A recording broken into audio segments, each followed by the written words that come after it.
So to talk a little more about this, I'm pleased to say that Jill Rutter is joining us, Programme Director at the Institute for Government. Jill, what's your reading of things today, given the fact that we've got this emergency cabinet meeting, and now that we know the Prime Minister is preparing to make a statement in about 20 minutes' time or so? What's your reading of what's going on? I think it's pretty clear that the Prime Minister doesn't want to sort of cede the initiative, if you like, to the rebels. I think that's why we're seeing the action in Downing Street, because otherwise the thing that would be setting your news agenda today would be what the rebels are doing, their press conferences, and indeed the bill that they have just published. So I think what the Prime Minister is probably trying to do at 6 o'clock is to actually say, no, actually Downing Street remains in control of this, and this is what we're planning to do. So I think we're seeing a bit of a tussle between the Prime Minister and his opponents this week, and this is, if you like, the first skirmish in a week long of battles.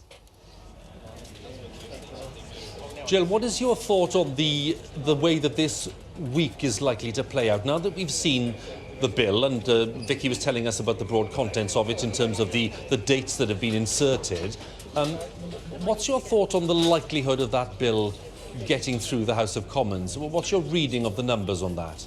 Well, the first thing that they have to do, obviously, tomorrow is do this very unusual procedure. We, of course, don't formally know that the Speaker will allow it, of this Standing Order number 24 process to take control of business on Wednesday. So that's the first hurdle, and that's when we'll get an indication of how many people really are on the rebels' side. So how many people are prepared to vote against the government on the Conservative side, which is obviously the critical thing.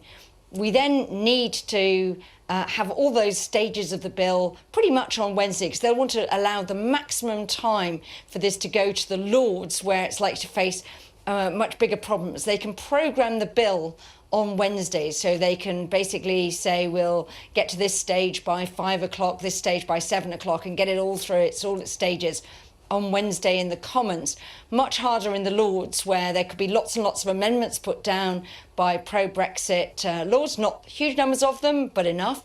And there is the risk that people try to talk out the bill. So I want to give maximum time to get it through those, because they're a bit of a race against deadline, with Parliament prospectively proroguing on Monday evening after business, then in light of the Order in Council that the Queen granted last week.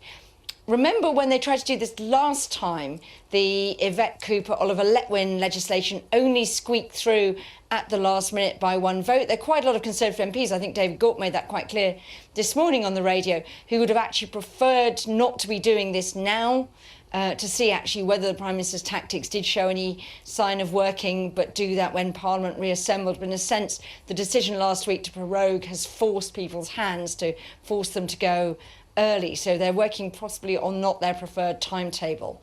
So don't know, we'll get our first indications tomorrow of whether they have the numbers. I think the fact that Downing Street is having this emergency cabinet meeting suggests that Downing Street at least thinks that they are pretty close to having the numbers to put the legislation through. And just in terms of the way that elections can be called, you'll just go through, because there's more than, you've alluded to this already, more than one option, not just under the Fixed Term Parliament Act. It would be possible to create a separate bill, which would then have to go through all the parliamentary process. How realistic is that? It's possibly realistic if there was some sort of deal by both sides, because I think the really interesting question is, how do you achieve the result that people want? As Vicky Young said, in order to use this 2/3 provision in the Fixed Term Parliament Act, the Prime Minister needs Labour votes. But Labour have two objectives. One objective is to have a general election. Jeremy Corbyn's making that pretty clear this morning. But this morning as well, Tony Blair was speaking actually at the Institute for Government and said this is an elephant trap. You know, you could be seduced into a general election and find out you either lose the general election, because people may not want Jeremy Corbyn as Prime Minister, or you might find that you end up with the Prime Minister heading for no deal anyway. So I think it's a really interesting question, and you don't want to let Boris Johnson set the date for the election unfettered by Parliament, which under the Fixed Term Parliament Act is in his discretion to do that.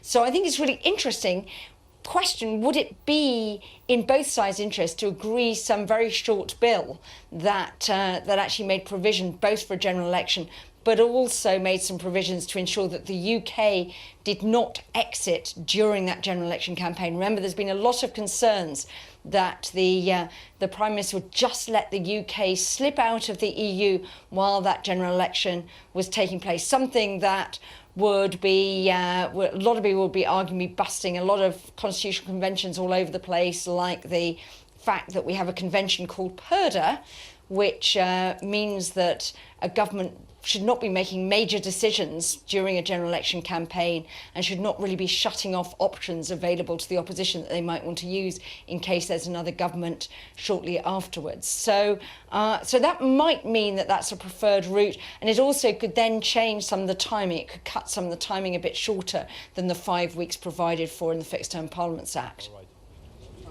Jill, good to talk to you again. Thank you very much to Rutter there from the Institute for Government.